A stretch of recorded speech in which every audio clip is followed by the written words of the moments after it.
Assalamualaikum warahmatullahi wabarakatuh. Apa khabar tuan-tuan dengan puan-puan? Kembali lagi kita dalam segmen Tangga Tajwid yang kita bawakan khas buat tuan-tuan dengan puan-puan, ibu ayah dekat rumah sana yang menonton video ini, khas daripada kita Jari Tajwid untuk kupas tentang hukum-hukum tajwid. Okey, insya-Allah hari ini ibu ayah tuan-tuan dengan puan-puan, saya bawakan Ustazah Najiha bersama dengan tuan-tuan dengan puan-puan untuk kupaskan satu hukum tajwid mad berkait dengan hukum mad badal. Okey, Ustazah Najiha silakan. Boleh tak Ustazah terangkan sikit, intro sikit apa tu hukum mad badal? Terima kasih Ustazah Fatira yang bagi saya peluang hari ini nak kongsikan satu hukum tajwid iaitu mad badal. Siapa pernah dengar mad badal? Okey, mad badal ni sebenarnya ramai orang keliru dengan nama dia. Sebab apa? Sebabnya dia nampak macam mad asli. Walaupun orang tahu cara bacanya dua harakat, tapi orang keliru sebab dia nampak macam mad asli. Oh, masya-Allah. Jadi macam mana tu Ustazah? Kalau orang dekat luar sana kan, hatta kita sekalipun kan, macam mana kita nak kenal mad asli dengan mad badal ni? Ada perbezaan yang ketara ke? Okey, saya ambil dulu mad badal tu apa ya? Badal ni bermaksud tukar. Tukar apa? Tukar hamzah kepada huruf mad. Yang mana mad badal ni asalnya adalah mad asli. Dia memang nampak sebiji macam mad asli. Tapi disebabkan ada hamzah dalam sesuatu kalimah tu, adanya hamzah ni terus hukum mad tu ditukar kepada hukum mad badal. Okey, masya-Allah. Simple je. Ibu ayah tuan-tuan dengan puan-puan kat rumah boleh jelas tak?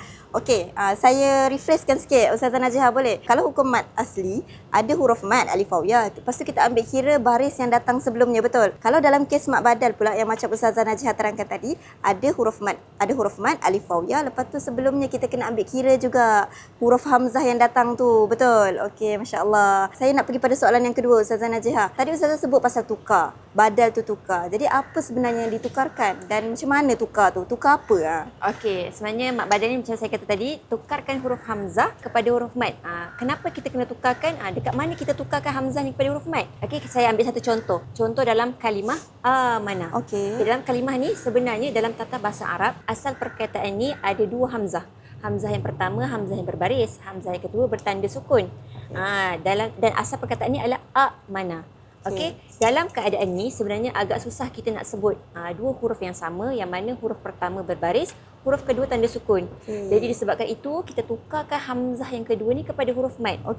Dan kita tukarkan hamzah kedua ni sama ada huruf alif ataupun waw ataupun ya, bergantung kepada baris hamzah yang pertama. Kalau hamzah yang pertama tu baris atas, maka hamzah yang kedua tu kita tukarkan dengan huruf alif. Kalau hamzah yang kedua tu, hamzah yang pertama tu baris kasrah, kita tukarkan hamzah yang kedua tu baris dengan huruf ya. Kalau kita hamzah yang pertama tu baris depan, kita tukarkan hamzah yang kedua tu dengan huruf mad waw. Okey, masya-Allah. Panjang tu Ustazah Najiha penerangannya, tapi alhamdulillah saya rasa sangat jelas. Jadi ibu ayah tuan-tuan dengan puan-puan, dapat tak apa yang Ustazah Najiha sampaikan hari ini? Kalau tak dapat lagi, okey boleh ulang-ulang video ni sampai boleh jelas. Tapi still disebabkan penerangan yang panjang, saya nak minta Ustazah Najiha boleh tak bagi satu tips atau trik macam mana yang paling mudah sekali daripada Ustazah Najiha untuk kita kenal pasti mad badal.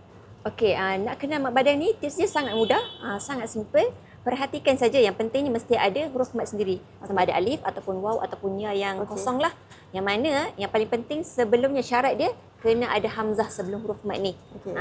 Dan pastikan bertemunya hamzah dengan huruf mad ni di awal kalimah. Maka kalau jumpa je hamzah bertemu dengan huruf mad, kat situ hukumnya mad badal yang kita baca dengan kadar dua harakat. Masya-Allah. Terima kasih Ustazah Najiha penerangan yang jelas. Ingat tu tuan-tuan dengan puan-puan, hamzah bertemu dengan huruf mad tu mesti hamzah tu duduk yang pertama sekali kan? Betul kan Ustazah? Okey, alhamdulillah.